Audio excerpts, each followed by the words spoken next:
just finished watching the Ultimatum, and I just thought it would be the perfect time to do episode 2 of Culture Views. And remember, I don't have a consistent schedule for Culture Views, nor do I know what I'm going to talk about. It's literally what's going on in the culture or the world around me and my personal feelings and thoughts from my purview.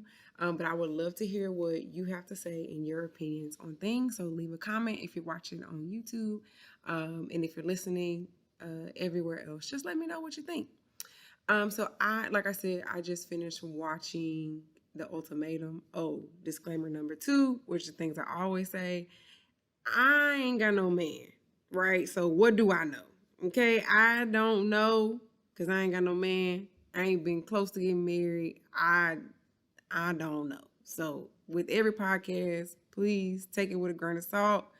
Take it to your mama, take it to Jesus, take it to whomever, because I just be saying stuff, but what do I know? Okay, so that is my disclaimer on this episode of this episode based on me watching The Ultimatum. So keep that in mind.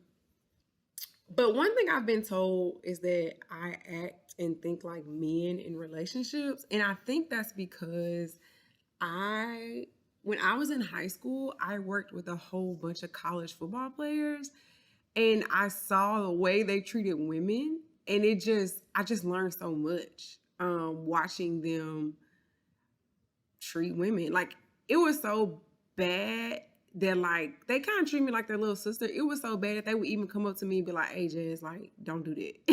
like if a dude ever asks you to do this, don't do it. Or, like, they were just very protective of me in a brother-like way as they dogged out women. So I think it just kind of shaped the way I saw and maneuvered relationships. And I'm kind of thankful for it, kind of not. I don't know, still up in the air. But I definitely learned a lot. And it made me, I guess that's why I have like a male perspective when I think about relationships. So I'm saying it. I don't think all the things I'm going to say are from a male perspective, but that's just the thing that I thought about. So I'm just going to go through every couple, and the things that I'm going to say are not things that are new to me, but they were the things that just were ringing in my head as I was watching each couple. So the first couple I'm going to talk about is Roxanne and Antonio. This was the couple where she wanted him to be more financially stable, and she owned her own business and she worked a lot. And what they reminded me was to listen to what people are saying and not what they're doing. Because Roxanne is very clear in what she wants from Antonio. Even at the reunion, she was like, "Yeah, I'm still not ready to marry him." And she was very consistent with her message the entire show. And it's so interesting to me that Antonio, instead of just listening to what she's saying, is trying to fit into that. But yeah, in relationships, I just learned to listen to what people are saying, especially, it helps you not get your feelings hurt. I think there are relationships where I would willingly go into things because I was afraid to be lonely, or I just wanted something to do because I was bored, or, whatever. But I always listened to what the man said, so much so that I couldn't be hurt, right? Like, I cannot then turn around and be mad at him because he told me I wasn't the only person he was talking to, or he told me he wasn't ready for a relationship, or whatever fill in the blank is. I was always keenly aware of what the men I was talking to were saying. And I know we're always like, but he's doing this, but he's doing that. Yeah, he bought you flowers, but he's very clear when he's saying he does not want a relationship. Yeah, he came over, and yeah, he spent the night, and yeah, y'all live together, but he's very clear in saying he ain't trying to get married. So yeah, Roxanne and Antonio just reminded me to listen to what people are saying and not what they're doing. Because a lot of the stuff that we do is for our own comfort, right? Like, Roxanne doesn't leave Antonio for her own comfort, is what I see. It has nothing to do with Antonio. It has nothing to do with,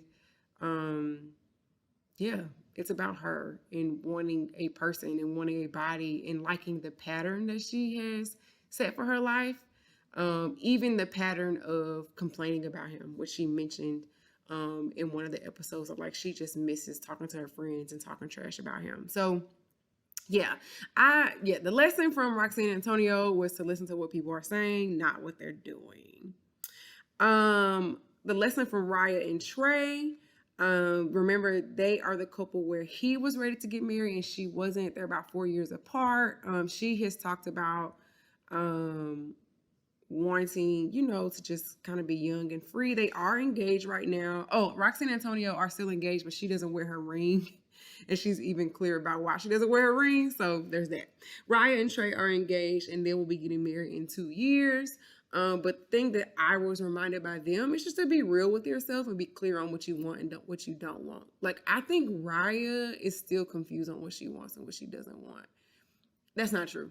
I don't think Raya was ever clear to Trey about what she wants and what she doesn't want. I think she knew what she wanted. Like, I think she knows, but she has not, even now, I feel like she just seems very uncomfortable, even at the reunion, because I feel like she's not being real with herself and with Trey. And I see that all the time in relationships. And I've even had to do that, right? Like, no, Jasmine, you like this man. Or no, Jasmine, you don't want to be with him. Like, you're just bored. Just being real with myself.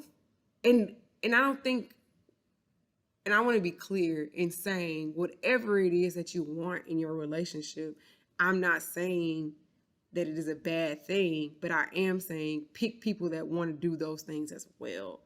Because I think a lot of times we're not real with ourselves, and then we get with people that look a certain way or feel a certain way or, do a certain thing for us, and then we become the villain in the situation. And yeah, you're not a villain for wanting polygamy, or you're not a villain. I don't believe in polygamy. Let me be clear. But I'm saying you're not a villain for wanting that, or you're not a villain for wanting, I don't know, someone who parties with you, or you're not a villain for wanting someone who doesn't party at all and sits at home. Like, whatever you want, you're not a villain for wanting that, but you need to get with people that want those things too, and just do that instead of trying to make other people fit into that box. So anyway, that's what Trey and Raya reminded me of. On to Ryan and James. They are the couple that met in high school and dated for 7 years. Ryan wants to be first in James's life, so on and so forth. They are also engaged and I think about to get married. And the thing they reminded me is that I need to know when I'm being manipulated. Thank God I have discernment that he gave me that. But I just don't know if Ryan knows. I don't know. James feels very manipulative to me. And that's all I'm going to say. And I think that I don't really have much else to say about that. When you are being manipulated, you need to know that you are being manipulated. And sometimes, like I said earlier, like sometimes you stay in situations even though you know you're being manipulated, and that's okay. But don't act shocked, like, oh, I can't believe they did that. Well, you knew the whole time that that's what their end goal was. You just went along with it. So yeah, just pay attention to people's mannerisms and pay attention to what they're saying and figure out what their end goal is and if they're manipulating you into that. Next is Kat and Alex. This is the one where she did the ultimatum. I don't really know how to describe them. They're kind of a normal couple. They're also getting married this May or something, it said on the reunion.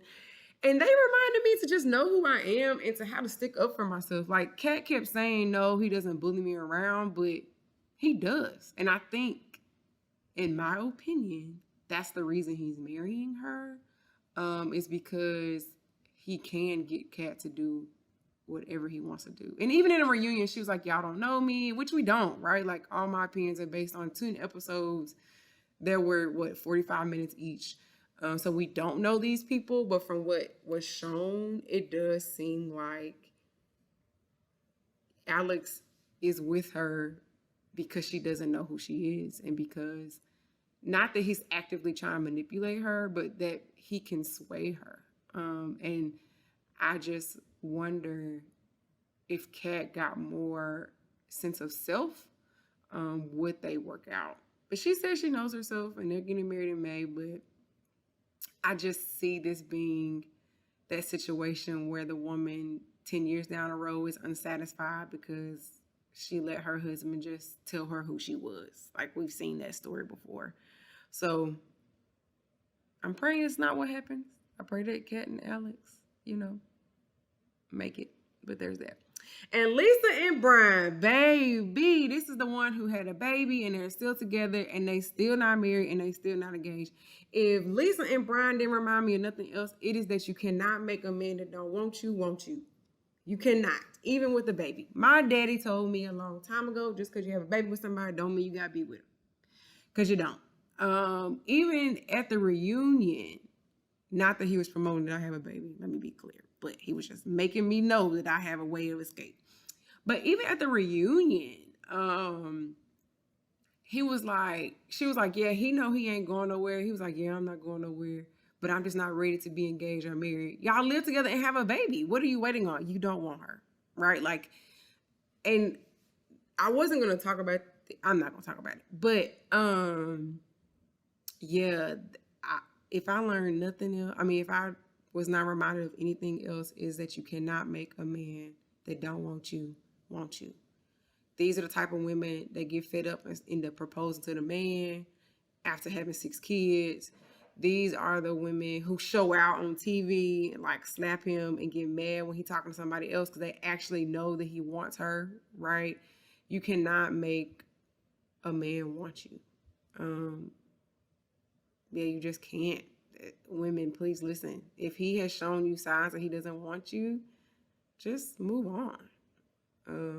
And I know you love them, and I know you care about them, and I know you've built this, spent so much time, but you can't make a man want you that don't want you. Yeah. So those are my 5 reminders from the 5 couples that I was watching the whole time. But like I said, I ain't got no man, so what do I know? I just be saying stuff. But I think this season really kind of made me reflect, not on my own life in general, but just like, dang, really people really be going through in relationships. And I think the main reason is because they don't listen.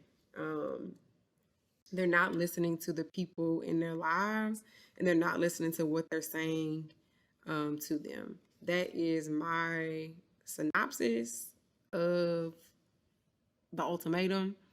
Y'all just let me know what you think. Yeah. No, I'm gonna talk about it since I brought it up. I think if Lisa wasn't pregnant, Ryan and Brian would have been together. It is what it is. They were still twinkling in their eyes at the reunion. You just can't convince me that Raya is in love with Trey. You cannot convince me. Oh, and that's another lesson. Sorry, it's my podcast. I'm going to ramble. I apologize. But the other lesson, the last lesson, is that when you are with someone you actually want to be with, in my opinion, all the questions that you have go away, right? So like when Roxanne was with Alex, she was more open to talk about marriage, and she was more open to talk about a future with somebody and the benefits of marriage and all these things. Same with Alex being with Roxanne. He was more open to talk about his kid, like the type of kids he wants, the number of kids he wants and things like that. So I think a lot of times we're hurt from things, or we just aren't interested in the person that we're with. So it's hard for us to imagine marriage. And I'm not saying marriage should be your goal, because it's not the goal for everybody. But if marriage is your goal, I think sometimes it can be hard to imagine it because you're not with someone that you feel completely secure with, or you're not with someone that you feel completely open with, or you're not with someone that you feel like you can be yourself with. Yeah, because the way everyone opened up when they were with the other couples showed you that, like, no, it's not that you don't want marriage. It's that you don't want marriage with this person. And I say this all the time, and people are like, no, Jasmine, everybody don't want marriage. And I agree. Everybody doesn't want marriage, but we are built for partnership, right? Like, we are built to have people have our back, and we are built for community. Very few people are built to be single their whole lives. So if you're going to commit your life to someone, why not marry them? But, that's my view. And that's all I got this episode. So let me know what you think. Yeah, talk to y'all later. Bye.